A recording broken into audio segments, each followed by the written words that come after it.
Olá, meus queridos amigos, mais uma vez aqui com vocês. Meu nome é Fernando Vale, aqui do canal Miner Vale, e vamos falar sobre 3 investimentos que você deve olhar com carinho para você colocar o dinheiro lá e fazer o dinheiro trabalhar para você. Vamos direto aí ao CDB, é um deles. Eu não vou enrolar muito aqui não, gente, que cada tópico, né, cada produto, a gente tem que explicar muita coisa. Então, se você tiver dúvida, deixa nos comentários, eu vou fazendo vídeo explicando. CDB é um negócio muito bom porque o rendimento do CDB ele é diário e ele tem os juros compostos, ou seja, rendeu hoje, amanhã vai render em cima do que rendeu hoje. Ou seja, o que vai render hoje é em cima do que rendeu ontem. Então ele é rendimento um em cima do outro, então ele cresce. Mas você precisa, entrando aí, como é que eu faço CDB? Vai lá no aplicativo do seu banco, investimentos, você vai encontrar CDB. Mas você precisa ficar atento a uma coisa que é muito importante, que está escrito ali. 100% CDI para mais. Por quê? Se você pegar um CDI a 95%, não vale a pena. Você tem que pegar 100 ou mais por cento em cima do CDI. Vou falar rapidinho o que é CDI. CDI é Certificado de Depósito Interbancário. Repare que as palavras são diferentes. CDB, Certificado de Depósito Bancário. Ou seja, você vai fazer com o banco. Você vai emprestar ao banco. E o CDI, Certificado de Depósito Interbancário, ou seja, o banco empresta para outro banco. Os bancos se emprestam dinheiro. E aí, essa taxa em cima do CDI, que na verdade está em cima do DI, que é a taxa que entre os bancos vão se emprestar dinheiro. E você poderia até aceitar taxas menores, né? Lucro para você menor, só que tem investimento que paga mais. Por isso que a gente fala, CDB tem que ser no mínimo 100%. Se for menos, não vale a pena. Mas ninguém te explica por que não vale a pena, né? Mas eu te explico. Porque tem o Tesouro Selic. O Tesouro Selic, ele vai acabar pagando mais do que se você pega um CDB com menos de 100%. Porque, na verdade, gente, o CDB, que está ali atrelado ao CDI, né, e ao DI, está ali pareado, está com um parâmetro, melhor dizendo, na taxa Selic, 0,1 a menos do que a taxa Selic. Então, se você tem um CDB que tem menos de 100%, é melhor você ir para o Tesouro Selic, que ele ainda, lá no Tesouro Selic ainda te dão mais um dinheirinho a mais, né? É a taxa Selic e mais um porcentagemzinha lá que eles dão. Então, é muito mais vantajoso do que você fazer um CDB, se fosse menor do que 100% de CDI, tá? Deu para explicar isso daí? E aí, antes de fazer o CDB, você olha lá, quanto que está pagando de CDI? Qual é a porcentagem? Está no 100? Está mais de 100, 105, 102, 110? Melhor ainda. Você pode reparar que quanto mais porcentagem de CDI te pagam, mais o prazo, né? Porque é uma forma de... Porque CDI está ali, né? Lá na Selic. E a Selic a gente sabe que ela varia. A gente não vai ficar me explicando muito não, porque senão esse vídeo vai ficar longo. E o ideal é falar, vai falar de CDB? É só CDB. Vai falar de... Porque senão já viu, né? Então, só rapidinho aqui. E aí, o CDB, entre outras palavras, está meio que atrelado à Selic. E a Selic é uma ferramenta aí para você, o governo controlar a inflação. E nisso, se você tem um CDB com um prazo muito longo, você fica ali sem saber o que vai ser de rendimento futuro. Por quê? Esse tipo de CDB é pós-fixado, né? Você não sabe exatamente o valor, porque ele está atrelado a uma taxa e você sabe hoje o valor da taxa, mas amanhã, que ela pode mudar. Além de ser uma renda, vou dizer que não é variável, mas é variável, né? E aí, quanto maior a taxa do CDI, maior é o prazo, tá? Então você fica esperto nisso também. Vai pegar prazo longo, né? Aí o CDB de 100% para 5 anos, não tem lógica isso, né? Então, olhou a porcentagem do CDI. Aí vem o que? O vencimento. O vencimento significa que, vamos pegar um exemplo, você pegou um CDB de 2 anos para vencer daqui a 2 anos. Então significa que esse CDB, daqui a 2 anos, ele vai vencer e aí o dinheiro vai voltar todo para a tua conta corrente. Ou se você estiver na corretora fazendo esse investimento, vai ficar lá disponível na corretora. É automático, tá? Você não precisa resgatar não. Venceu, o dinheiro vai para a tua conta. E aí você precisa saber a liquidez. Por quê? Vai que você precisa do dinheiro antes. Se você precisar do dinheiro antes e a liquidez é lá no vencimento, num CDB de 2 anos, você não vai poder pegar o dinheiro. Você até pode resgatar, né, na força, mas tem instituição aí, banco, que ele vai te cobrar uma taxa. E nisso de você cobrar uma taxa, você perde. Então, você tem que ficar esperto nisso. Vai fazer o CDB, é muito legal, rende bem, mas você tem que ter a consciência de que aquele dinheiro vai ficar ali rendendo até o vencimento, se a liquidez for no vencimento. Quando você faz um CDB, olha ali direitinho. Tem gente que pega o CDB, tantos por cento de CDI, legal, depois que ele vai ver o tempo que ele vai ficar com esse dinheiro parado. Esses dias eu fiz um CDB de R$100. Tranquilo, vai ficar 2 anos? Tranquilo, porque R$100 para 2 anos, eu posso me dar o luxo de deixar lá rendendo aqueles R$100, juros sobre juros, durante 2 anos. Não vou precisar desse dinheiro durante 2 anos, ele vai ficar rendendo. É cento e poucos por cento do CDI, legal. E a liquidez dele é lá no vencimento. Por quê? É um valor pequeno, de certa forma, é um valor pequeno, deixa lá reservado para daqui a 2 anos. Se eu quero fazer uma reserva de emergência, dá para fazer no CDB? Dá. Aí eu vou procurar o quê? Aquele CDB que pode ter até um vencimento interessante, ou não definido ali, mas eu preciso da liquidez, que é importante. A liquidez é o quê? É líquido, né? É uma forma de dizer para você que você está ali fluido, que você pode pegar o dinheiro a hora que você quer. É a liquidez. Aí você tem que ficar atento ao quê? Qual é a liquidez desse CDB? Aí a maioria dos CDB tem CDB que é liquidez diária. Ou seja, você botou o dinheiro agora, daqui a 2 dias você já pode pegar. A liquidez dele é diária, instantânea, né? Você botou ali, agora tem um imposto. Vou até colocar o imposto aqui para você ter uma ideia. Acho que dá para ver, né? Então, 30 dias você paga o tal do imposto IOF. Então, quando o CDB tem liquidez diária, você tem que ficar atento que nos primeiros 30 dias você paga IOF. Depois dos 30 dias você não paga mais. E aí esse IOF é muito complicado porque os valores dele, não sei se dá dando para ver aí. Por exemplo, se você deixa ali os 10 dias, aí tá tão pequenininho nem eu tô enxergando aqui. Tô precisando de óculos. Tem óculos aqui que isso aqui é uma lente de contato. Vamos pegar lá 15 dias. 15 dias. Você deixou o dinheiro no CDB, liquidez diária, durante 15 dias. Você vai pagar 50% do teu lucro de imposto. Então você tem que ter consciência disso. Se for precisar do dinheiro numa reserva de emergência, espera ali os 30 dias. Mas se a gente, quando fala de emergência, né, pode ser que você precise em 30 dias. Aí você tem que saber que você vai perder a metade do rendimento. Importante deixar claro que você não vai perder de imposto, de IOF, o valor total. Não. Você vai pagar do rendimento. Rendeu R$10, 15 dias, você vai pagar R$5, tá? Se o teu lucro é R$10, então você vai pagar R$5. E quanto mais tempo você deixa, é regressivo, ou seja, o imposto é regressivo. Mais tempo, até o 30º dia, zerou, tá? Então, e tem o imposto de renda também, tá? O imposto de renda é inevitável. CDB tem imposto de renda, também é uma alíquota regressiva, ou seja, você deixou ali, dá para ver aqui, ó. Aqui, ó. Se você deixou 180 dias, você paga 22,5 de imposto do rendimento, tá? Deixa um pouquinho mais, passou de 181, 20%. De um ano a quase 2, você vai pagar 17,5. Passou de 2 anos, mais de 721 dias, você vai pagar o mínimo possível de imposto de renda no CDB, Tesouro Direto também, 15%. Então, a pessoa que tem dinheiro, quer viver de rendimento e olha para o CDB com certo carinho, atenção, o que ele faz? Vamos pegar o exemplo que eu falei dos R$100. Bota R$100 hoje, daqui a 2 anos, vai pagar menor imposto. Por isso que todo mundo fala que rico paga pouco imposto, né? Porque ele tem esses luxos, né? Tem dinheiro.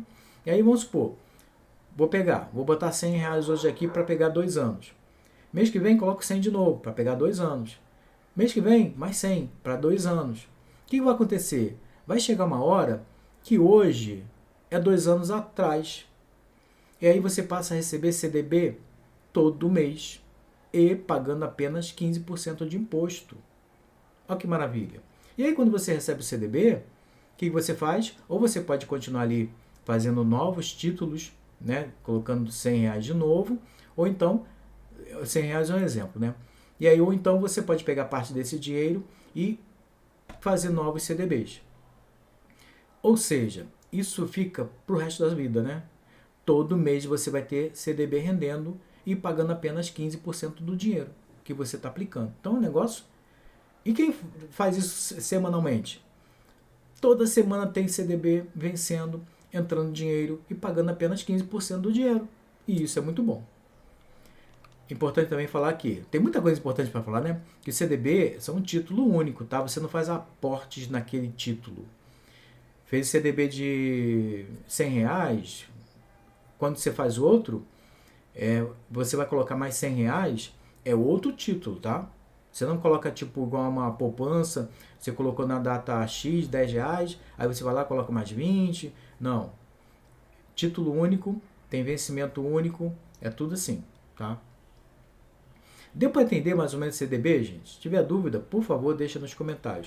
Vamos para o próximo, que eu acho bem legal, que é... Deixa eu ver se eu pego aqui. Já que falamos de tesouro, vamos para o tesouro? Tesouro direto. Tesouro direto é como eu falei lá no CDB, que o Tesouro Selic é bem próximo ali do Tesouro do CDB, porque está atrelado à taxa Selic. E também o Tesouro é uma forma de você também fazer uma reserva de emergência lá no Selic, tá? Então, eu coloquei 3 tesouros aí básicos, que eu acho que bem legal. Tem outros tipos também, mas eu acho que esses aí são mais interessantes. Então, Tesouro Selic, basicamente é a taxa Selic, só que eles colocam uma taxinha a mais, né, para te dar um incentivo. Você está emprestando dinheiro ao governo, ele tem liquidez também diária, também incide ali o IOF. O ideal é você aguardar mais de 30 dias para poder mexer ali no Tesouro Selic. E o Tesouro Selic é legal que ele vai rendendo todo dia, referente a uma taxa, e aí você te dá essa oportunidade de fazer como reserva de emergência, que em alguns momentos é até melhor, tá, do que o CDB como reserva de emergência, na minha opinião. Tem o Tesouro IPCA. Esse IPCA é referente aos juros da economia. E aí ele é interessante, é IPCA mais os juros, tá? Então ele vai te remunerar em relação ao juro, à inflação, que é o IPCA, mais os juros que eles vão colocar ali em cima. O Tesouro também tem umas datas longas, né? Então você tem que ter atenção a isso, para não colocar também tesouro muito longo. Imagina, daqui a 20 anos, assim, na minha opinião, para mim, talvez pela minha idade, né? Ó, já tô velhinho, né? Porque tem cabelinho branco na barba. E aí, para mim não é tão, eu acho, não é, sabe, é você deixar o dinheiro ali por muito tempo. Não, mas você pode tirar o dinheiro antes também, tá? Tem liquidez depois de 30 dias, aí tem incide ali os impostos também de renda. Por isso que a gente sempre está pensando em deixar o dinheiro o mais tempo possível, passando ali dos 2 anos. Mas tem um detalhe, né? O ideal é você resgatar o dinheiro no vencimento, porque você pode perder tirando no meio do caminho. Tesouro é meio perigoso nesse sentido, porque tem marcação a mercado. Aí vai entrar num assunto meio complicadinho de explicar. O que significa esse negócio de marcação a mercado? É que você retira, porque é um título. Quando você faz o resgate, você está pagando o valor dele daquele momento. Que muita gente até gosta do Tesouro IPCA e do pré-fixado para fazer isso, porque durante esse período até chegar ao vencimento do Tesouro IPCA, ele pode estar valendo mais.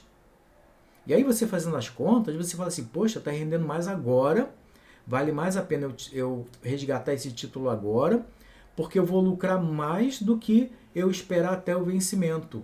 Porque aí você resgata de uma certa forma antecipado, você tem uma lucrabilidade, estou inventando a palavra, você tem um lucro muito maior naquele pequeno prazo, você resgata o dinheiro e reaplica ele de novo, de repente, de novo em outro tesouro ou em outros negócios. Então, o Tesouro IPCA é maravilhoso para fazer marcação a mercado. Mas não vai pegar tesouro muito longo. Aí tudo bem, aí é a tua estratégia, tá? Que aqui, gente, estou dando apenas ideias, não estou te recomendando nada. Você que tem que fazer, tem que escolher, tem que pensar, porque a gente não se conhece, eu não sei suas estratégias, você não está falando para mim, como é que eu posso te recomendar alguma coisa? Isso até é lógico, né? E aí é de acordo com cada perfil, cada entendimento, tirar as dúvidas. Por isso que na internet a gente não recomenda nada, a gente só dá ideia, né? Igual médico, imagina, o médico vai te receitar, não está nem te ouvindo, está te vendo, sabe o que você tá sentindo, né? Então ele não pode te receitar nada, ele tem que ter o retorno para poder ser ali preciso. Então, e tem o tesouro pré-fixado. Tesouro pré-fixado, a palavra já diz, né? Já está definido quanto que você vai ganhar lá no vencimento. E é legal que você não tem surpresa. Né? Quero botar meu dinheiro ali, vai render 10% ao ano, fechou, estou feliz, e é isso. Investimento, gente, o legal é você diversificar. Aqui eu estou dando ideias, porque, por exemplo, eu jogo um pouquinho lá no CDB, joga um pouquinho lá no tesouro. E são valores que você pode brincar com valores pequenos. Não é tudo valor alto, não. Por exemplo, tesouro, você tem valores ali de 30 e poucos reais, você já faz um tesouro IPCA. Não precisa de muito dinheiro. Tesouro Selic eu acho que é um valor um pouquinho maior. E aí você vai diversificando a tua carteira de investimentos para você ter segurança. Porque às vezes uma coisa não dá muito certo, né, em termos de retorno. Vamos falar, Selic. Aí você investiu pensando na Selic. Aí a Selic cai. Aí você vai ter um ganho menor. Mas aí, de repente, o IPCA está te dando maior retorno, né? A inflação está lá com problema, e aí você está ganhando mais daquele produto que você associa ao IPCA. Então você tem que equilibrar. Tá? Eu faço assim, tento diversificar o máximo possível. Dúvida? Não falei tudo ou falei alguma coisa errada, gente? Me corrija aí, tá? Por favor. Eu não sei tudo não. A gente tá aqui, ó, trocando ideias. Vamos para o próximo? Pra gente não enrolar muito. Fundo imobiliário. Ok, esse daí é legal. E o fundo imobiliário é muito simples, gente. É basicamente, né? Vamos colocar aqui no básico, que todo mundo fala. É você viver de aluguel. Sem você, eu até fiz um vídeo falando assim, né? Você vai viver de aluguel sem ser dono do imóvel todo. Ou seja, você compra um pedacinho do imóvel e você vai receber o aluguel daquele pedacinho daquele imóvel. Então você não precisa, vai comprar um imóvel, você tem que ter o quê? Dinheiro, né? 200 mil, 300, depende do imóvel, tem que ter lá uns 300 e poucos mil para comprar uma casa. Caso você queira alugar a casa, não vai morar, né? Vai alugar. Aí você compra uma casa de 300 mil para receber o aluguel daquela casa. Aí você vai alugar, aí você vê que não consegue alugar por mais de R$ 1.000. E ainda você tem que arranjar o morador, né? Pode desalugar, terminou o contrato, pode ser que demore o outro inquilino, né? Outra pessoa morar, a casa pode ter algum problema, manutenção e tal. Então é complicado. Mas dá para ganhar dinheiro com aluguéis? Dá. Só que no fundo imobiliário é uma vantagem enorme, porque você não precisa ter os 300 mil. Você pode ter ali uns 10 reais, 20 reais, R$ 100, e aí você compra um pedacinho de um imóvel. E aí aquele imóvel vai alugar. E a vantagem é que você não precisa administrar, porque é um fundo, é uma cota de um fundo. Então o fundo imobiliário basicamente é isso. E aí você compra uma cota de um fundo. Mas o fundo não é uma casa. Por exemplo, que eu gosto muito de dar exemplo de shoppings. Quando você compra um fundo, você pode escolher qual é o fundo. Eles têm umas siglas, um código do fundo. E aí você pesquisando o fundo, você vai ver o que aquele fundo se refere. Se é a shopping, se é um prédio comercial, se é desenvolvimento de alguma coisa, ou é voltado à agricultura. Então o fundo imobiliário é tudo conectado, ligado a imóveis. Seja de tijolo, como a gente fala, que é físico, né? É um shopping, é uma estrutura física, ou se é de papel, ou também tem outros, tá? Ou é misturado, híbrido. De papel são referentes a investimentos, ou seja, a empréstimos, a dívidas e por aí afora. Mas também esses papéis é relacionado a imóveis. Então, os fundos imobiliários é muito legal, te dá aí uma média aí de 1%, depende aí do fundo, uma média de 1% ao mês, dependendo do fundo, que está praticamente igual ao CDB, te pagando mais ou menos ali 1% agora ao mês, né? Pegando aí um cálculo mensal. O fundo imobiliário, ele é legal porque ele te paga os dividendos, que é mensal. Já CDB é de acordo com o teu vencimento e com a tua necessidade referente à liquidez. Fundo imobiliário não, você recebe ali todo mês o lucro referente à cota desse fundo. Pegando o exemplo de fundo imobiliário de um shopping. Então não é um shopping que você de repente comprou desse fundo. Tem fundo aí que tem 10 shoppings. E shoppings grandes, tá, gente? Então, você comprou a cota lá. Vamos pegar exemplo. R$ 100 a cota de um fundo que administra, que cuida, que tem 10 shoppings. Olha quanto valor patrimonial esse fundo tem. E aí o lucro do aluguel das lojas, movimentação, tem shopping que tem estacionamento, entra um dinheiro bom também de estacionamento. O lucro total ali daqueles 10 shoppings é dividido entre os cotistas. Aí você tem lá uma cotinha, né? Uma cota daquele fundo vai receber proporcionalmente ao valor daquela cota. E aí, fundo de tijolo sempre um pouquinho mais, o lucro é um pouquinho menor referente a fundo de papel, né? Então fica sempre numa média ali ao ano de 8%, às vezes 9%, né? E que também é muito bom, né?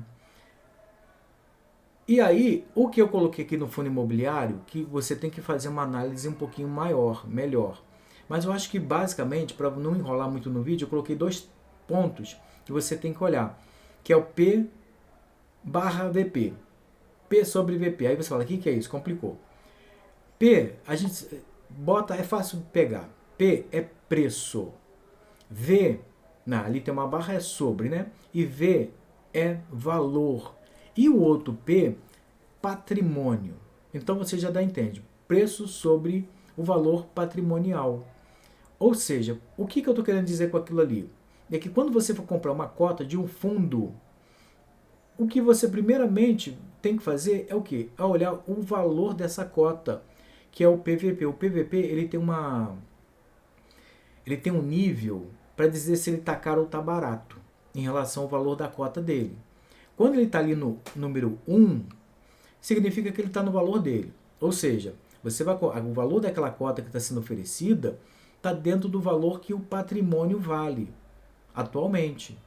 Ou seja, exemplo dali do fundo de shopping, 10 shoppings. Quanto que esses 10 shoppings valem?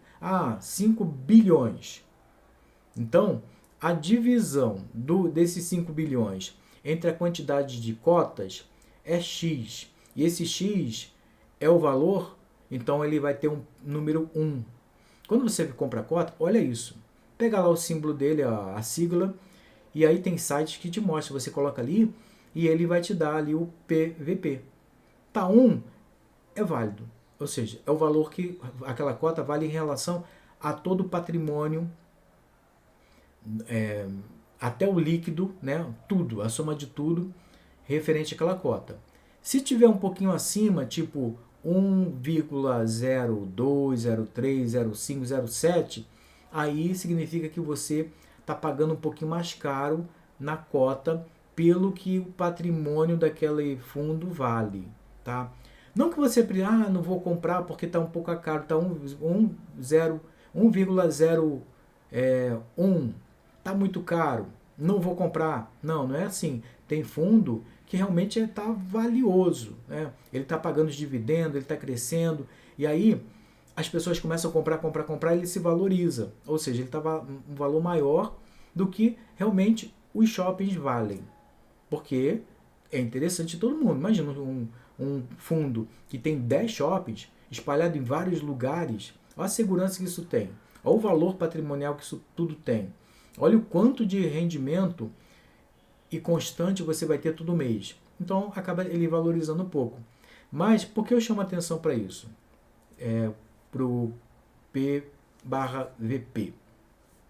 Porque tem fundo que, se você comprar caro, pode não ser tão interessante em relação a outros investimentos. Vou dar um exemplo. Você vai lá, compra um fundo que está um pouquinho acima, e aí está valendo 10 reais e 20 centavos. Baratinho, né? Comprou. Só que você está comprando ele um pouquinho mais caro. Né? O PVP dele está 1,10. Então é um exemplo aqui aleatório. Aí você fala, poxa, não está 1, está 1,10. Ou seja, está muito acima do valor dele. Né? Parece um pouquinho, mas esses pontinhos 1, alguma coisa, a cada 1, 2, 3 é muito, tá, gente? E aí, mas tá baratinho, tá o quê? Vamos supor que tá 20 centavos mais caro. Aí você compra, 20 centavos, o que é 20 centavos, né? Aí você compra, legal, paga 10,20 nesse fundo. Aí você vai receber os dividendos no mês. Aí você vai receber o quê? 1%. Tá, legal. Quanto que é 1% de 1%? É uma ideia, tá, gente? Porque você não recebe a porcentagem do valor da cota que você pagou. A gente tem essa ideia referente ao valor da cota que está no momento. Aí você vai ter uma média lá de tá pagando 1% referente ao valor da cota. Mas aí supondo que essa cota caiu 20 o valor dela, caiu, estava acima do normal, aí caiu lá 20%. Ou seja, você comprou uma cota que pagou 10,20, caiu 20%, está valendo o quê? 8, menos de 8, né?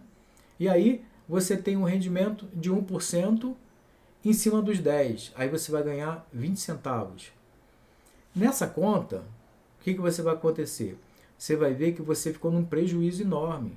Aí o que acontece com muita gente, às vezes a pessoa vai empolgada e compra a cota de um fundo.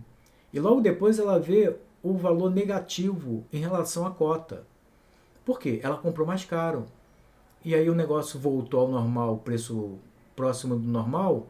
E aí você pagou 10 e o negócio caiu para 8, né? Falando aqui a grosso modo. Pagou 10, foi para 8. Ou seja, você perdeu R$2. E aí o rendimento dele, o dividendo, que na divisão ali dos lucros, você ganhou 20 centavos. Resultado, em um mês você perdeu R$2, mas ganhou 20, aí você, ou seja, perdeu 1,80. Péssimo negócio, né, se a gente for pensar. E aí, vamos supor, não, tudo bem, esse fundo era o preço dele, vou olhar para o valor dos dividendos. Aí um ano você continua recebendo ali 20 centavos, todo mês 20 centavos, todo mês 20 centavos. Tudo bem que você também gastou pouco, né, para comprar essa cota, né? Tá ganhando ali no valor da cota. 20 centavos, 20 centavos, 20 centavos, 20 centavos. Em um ano você ganhou o quê? R$2, 2,40. Coloca aí, 2,40. Mas o fundo não subiu ao valor que era. Ou seja, você ficou em um ano com dinheiro para recuperar o dinheiro que você gastou. Tá dando para entender, gente? Tá complicando. O que eu quero dizer é que era melhor você ter feito um CDB em vez de você ter comprado esse fundo. Ou até colocar na poupança, porque poupança durante o ano, rende zero o ano, tá 6% ao ano uma poupança. E desse fundo que você comprou, você levou um ano para recuperar o dinheiro que você gastou. Ou seja, é como se você tivesse pego esse dinheiro e não feito nada com ele, colocado debaixo do colchão, praticamente. Entendeu? Então, fundo imobiliário é muito legal, dá lucro, tá? É um negócio muito bom que dá para você viver de dividendos. Mas você tem que saber a hora de comprar, para que o fundo não caia muito. Comprar um fundo e ele cair alguns centavinhos é normal, só não pode cair muito. Então, por isso que eu coloquei ali o PVP, que é uma das coisas que você tem que olhar logo na hora. Tá caro ou tá barato? E se tá muito barato também, significa que alguma coisa está acontecendo nesse fundo. Aí você tem que começar a olhar, por que está muito barato? Por que está ali, o pessoal fala descontado, né? Por que está muito menor o preço que ele vale? Aí você já bate logo o olhar lá no valor da desvalorização dele. Aí às vezes não é vantagem, porque você compra um fundo que está desvalorizando mais do que paga dividendos. Ou seja, péssimo negócio. era bem mais interessante você pegar o dinheiro e comprar um CDB de qualquer banco pagando 100% do CDI. Você ia ganhar muito mais. Entendeu? Muita gente não se liga que às vezes vê um valor pequeno e aí centavos ela pode perder. Só que tem lugar que vai pagar mais. E se você compra 2, 3, 4, 100 cotas, 1000 cotas, isso vai fazer uma diferença gigante lá na frente. E aí você vai ver que você perdeu um dinheiro também gigante, podendo deixar numa poupança. No outro dia eu fiz um vídeo falando que às vezes o vilão não é a poupança. O vilão é, às vezes, somos nós que não entendemos como funciona a coisa. A gente tem que fazer cálculo, ou pelo menos ter ideia. Por isso que eu não quis complicar em fundo imobiliário, não. PVP você já tem uma ideia. Está acima, pode ser prejuízo. Está muito abaixo, pode ser prejuízo. Procura ali próximo do que vale, né, o que o patrimônio vale. E dividendos eu coloquei ali porque a gente tem que olhar o lucro. Fundo imobiliário paga todo mês dividendos. Né? O fundo imobiliário, de certa forma, é obrigado a pagar acho que 95% do lucro dele. Então, é um negócio muito bom. Então, você olha lá para o dividendo. Se a empresa está pagando todo mês, dá para ver isso, né? O fundo que está pagando todo mês ali, aí você e os valores não está caindo muito, subindo muito, já dá uma ideia da responsabilidade, da dinâmica, os problemas, as dificuldades, o investimento. Às vezes cai um pouquinho porque o fundo adquiriu novos imóveis, comprou um novo shopping, aí está pagando esse shopping, aí pode cair um pouquinho de dividendo, pode cair também a princípio um pouco o valor dele, porque o pessoal fica inseguro. Então isso tudo você tem que analisar com calma. Tá? Eu só quis colocar ali em fundo imobiliário uma ideia, que eu acho que você bateu o olho ali no PVP, tá muito ou tá baixo, já você tem que avaliar isso aí com calma. Já te cria um alerta, principalmente quando tá ali, ó, fora do número 1. Tá? Até 1,05 tá legal, mas você tem que ter essa consciência. Dar dinheiro é legal, é seguro? É, tá? Principalmente fundo de tijolo. Você está comprando pedacinho daquele negócio. Mas você tem que saber o que você está fazendo, tá? E esses são os três, né, coisas que... Essas três coisas, esses três produtos que eu acho muito legal e que eu faço, tenho procurado aprender mais sobre eles, que é o CDB, Tesouro Direto, Fundo Imobiliário. Dá dinheiro, você começa a olhar isso com mais atenção para você viver disso ao longo do tempo, porque rende dinheiro todo mês. CDB, dependendo do CDB, vai te render dinheiro a longo prazo, mas se você fizer hoje, o longo prazo chega, e aí você passa a ter rendimento ali e pagando menos impostos, que isso é o melhor, né? Fundo imobiliário não paga imposto, então já é limpinho ali, é bem interessante, tá? Bom, para não enrolar mais, espero que eu tenha explicado mais ou menos, te dado uma ideia. É segurança? Tudo tem seguro aí? É garantido o dinheiro que você vai gastar? CDB tem fundo garantidor de crédito. Tesouro Direto também tem. Ou seja, eles te dão garantia de até 250 mil caso alguma empresa dê algum problema aí, né? A instituição que você está aplicando CDB. Tesouro Direto é do governo, é um dos mais seguros porque é o dono do dinheiro, né? É quem fabrica o dinheiro. É quem imprime o dinheiro, que é o Brasil. Tesouro Direto você está emprestando ao governo. Então é ele que é o dono do dinheiro, então ele nunca vai te dar calote. Não tem como ele te dar calote no Tesouro Direto. A não ser que guerra, aí não tem como, aí acabou. Aí a coisa complica. Mas é um dos mais seguros, não tem igual o Tesouro Direto. CDB é a garantia aí do banco, que aí está dentro do fundo garantidor de crédito. Pode acontecer de um banco quebrar, né? Mas aí se você está dentro dos 250 mil de investimento em CDBs, aí você está garantido ali. Né? Mas é difícil, gente. Os bancos maiores aí você também não vai fazer qualquer tipo de CDB, né? Você não vai pegar um banco que você nunca ouviu falar, que você não tem referência nenhuma, uma instituição lá. Vai pegando os que tem um nome aí a zelar, né? E aí é mais seguro de não ter problema. Além desse fundo garantidor de crédito, que é um seguro, que te garante aí 250 mil por produto, né? Acho que até 1 milhão, né? Em instituições diferentes. O fundo imobiliário não tem um FGC, Fundo Garantidor de Crédito, mas você está com garantia, um exemplo, fundo de tijolo, que a garantia é melhor do que o próprio shopping, né? Vamos pegar assim, nesse fundo de shopping, o prédio é a tua garantia, né? Então não é um papel, não é um número, tá ali, é físico. Então ele acaba, né, até por força de propriedade, ele não tem o fundo garantidor de crédito porque não tem necessidade, de certa forma, né? Então, meus amigos, finalizando o vídeo, muito obrigado. Tiver qualquer dúvida, quiser colocar alguma coisa que eu tenha falado aqui que não tenha sido 100% certinho, porque a gente faz vídeo e pode esquecer alguma coisa, falar alguma coisa errada, então, por favor, me corrija. Eu gosto de ser corrigido porque eu aprendo também. Dúvida? Deixa aqui nos comentários. Se você chegou aqui, ainda não é inscrito no canal, se inscreve. E até o próximo vídeo, gente. Vou finalizar com minha telinha inicial ali, ó. Tentei fazer uma artezinha ali, ó. Tesouro Direto, CDB, Fundo Imobiliário, Ações, tem ETF também. Vamos falar no próximo vídeo? Tem ETF, tem uns negócios. ETF é aplicar em empresas lá fora, né? É um fundo poderoso aí, interessantíssimo.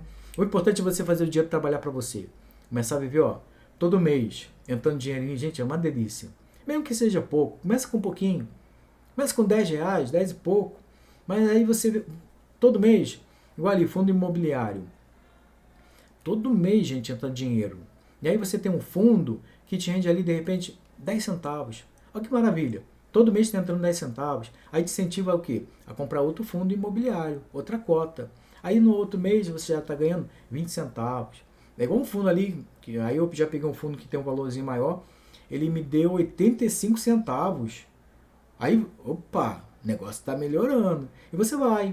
E CDB também. Depois eu vou falar, bom, próximo vídeo vamos falar de CDB, que tem uns CDBs aí, que no Nubank tem o CDB das caixinhas, 2 caixinhas básicas, o pessoal confunde elas, né? O CDB, que não é CDB, né? É RDB, mas basicamente é um CDB, porque tem 102% do CDI. E aí tem uma tal do imediato, esqueci até o nome, é resgate imediato, e tem uma que é resgate diário, e muita gente não entende a diferença. Vamos falar no próximo vídeo? Muito obrigado, deixe seu like e até o próximo vídeo. Tchau!